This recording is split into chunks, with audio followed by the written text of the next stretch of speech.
So let's look at this etude. It's in G major, so a great thing to practice would be a G major scale. And I'm going to start by practicing the G major 5-note scale. G, A, B, C, D, C, B, A, G, A, B, C, D, C, B, A, G. Let's do it in the low octave first.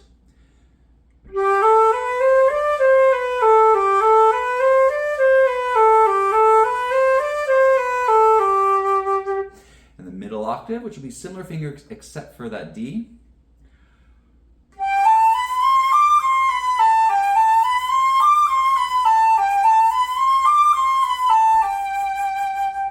Now we could do a 6-note pattern to practice going over the E, but instead I'm going to switch and do C major 5-note scale pattern in that upper register.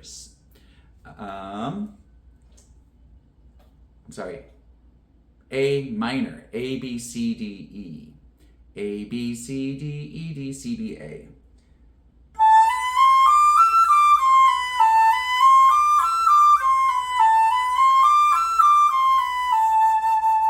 So if you practice the G major 5-note scale pattern and the A minor in the upper register, that'll handle most of the technique, especially that quick stuff toward the end.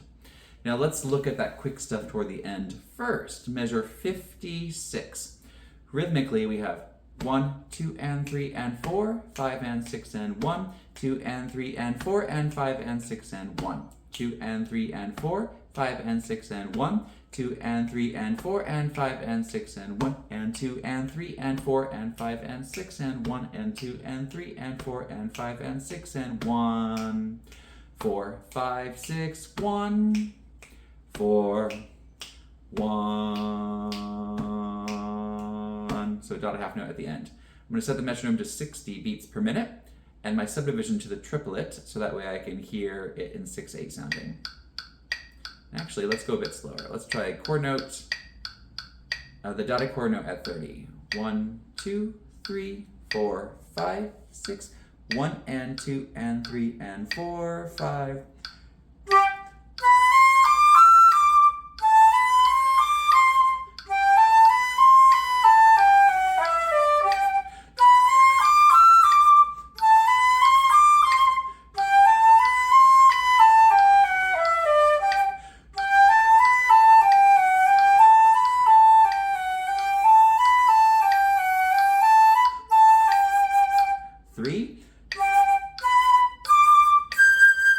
Three, 6.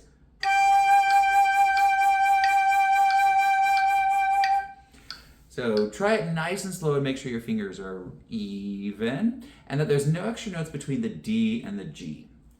And by that I mean measure 57 to measure 58. So let's start by doing DG, EDG, F sharp, EDG, and then G, F sharp, E, D, G. And if that is a pattern where you're hearing a little blip between the D and G, you might vamp it or continue to do those notes.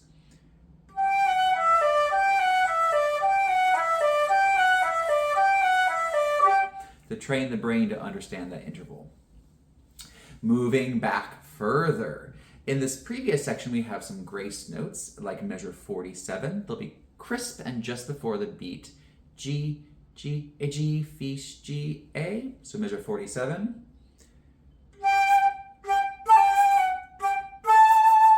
And this section also has a lot of accidentals, including A sharp. And the note above A sharp, is fingered like a B flat. So if you think of a piano or a keyboard, the note between A and B is that A sharp or B flat key. So the A sharp, you can use your lever from the B. B, A sharp, B, D. And that will serve for measure 41 and other measures like that.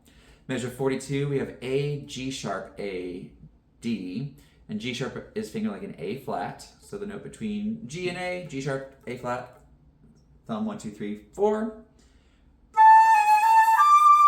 And that happens a few times as well.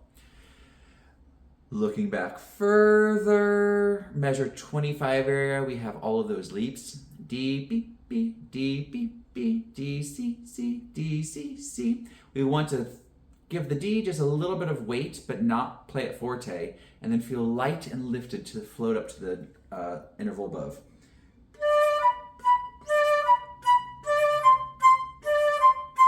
And if that doesn't feel like it's floating, start with a smaller interval, like D-E.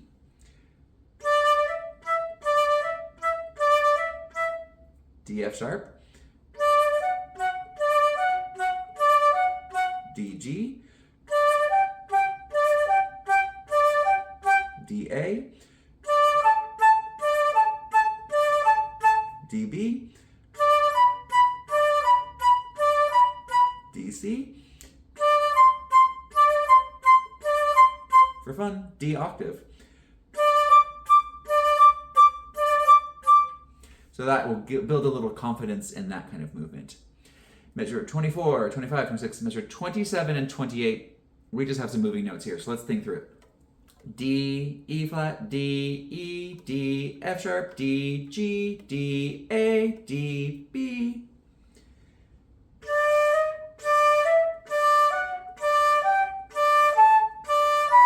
That's another growing interval. It feels a little awkward when you do it against a 3. 1, 2, 3, 4, 5, 6. 1, 2, 3, 4, 5, 6. So I would say count it and finger it. 1, 2, 3, 4, 5, 6. 1, 2, 3, 4, 5, 6. And then play it nice and slow.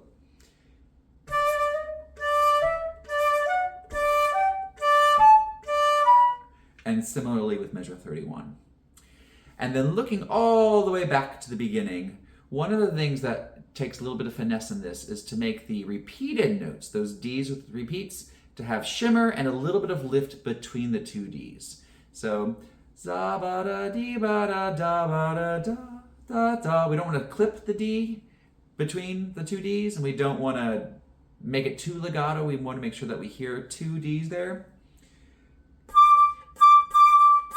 So think of your air is going forward, and you can kind of bounce the tongue. Let's just try that on. Let's go a little bit lower. G.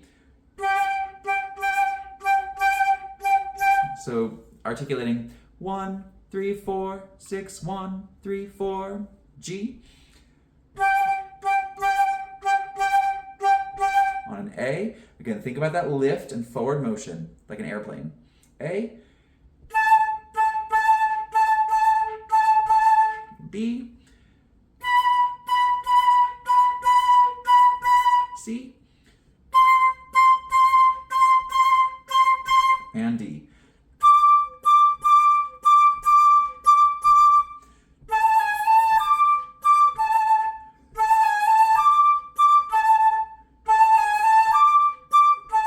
And maybe trying that measure a few times. Same with the next time it happens in measure 4.